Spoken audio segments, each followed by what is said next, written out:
প্রিয় দেশবাসী, দেখতে পাচ্ছেন আমাদের জমিয়তুল উলামা ইসলাম কৃষক বাঁচাও দেশ বাঁচাও এই স্লোগানকে সামনে রেখে আমাদের শ্রীপুর উপজেলার নেতৃবৃন্দ আজকে এসছেন একটা ক্ষেত এদিকে ঘুরে দেখান।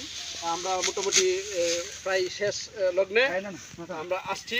এখানে উপস্থিত আছেন আমাদের জমিয়তুল ইসলাম বাংলাদেশ শ্রীপুর উপজেলার সাংগঠনিক সম্পাদক মাওলানা মাহিদুল ইসলাম, উপস্থিত আছেন আমাদের গাজীপুর জেলা যুব জমিয়তের সাংগঠনিক সম্পাদক মাওলানা জুনায়েদ আল হাবিব, আরও উপস্থিত আছেন জয়েন্ট সেক্রেটারি মাওলানা শাকিল মরল, আর বিশেষভাবে আমাদের যে শ্রমিক শাখা শ্রমিক জমিয়তের সদস্য সচিব অন্যতম নেতা মাওলানা কাউসার মাহমুদ, এবং আরও উপস্থিত আছেন আমাদের গাজীপুর জেলা ছাত্র জমিয়তের সংগ্রামী আহ্বায়ক মাওলানা ফরিদ এবং সদস্য সচিব মাওলানা ফয়সাল মাহমুদ সহ আমাদের শ্রমিক ইউনিটের আরেকজন নেতা জনাব মোহাম্মদ আলী হোসেন সাহেব। আমরা আজকে এই কর্মসূচি হাতে নিয়েছি।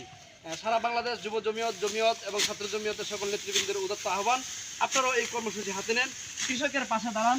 কৃষক বাঁচলে দেশ বাঁচবে।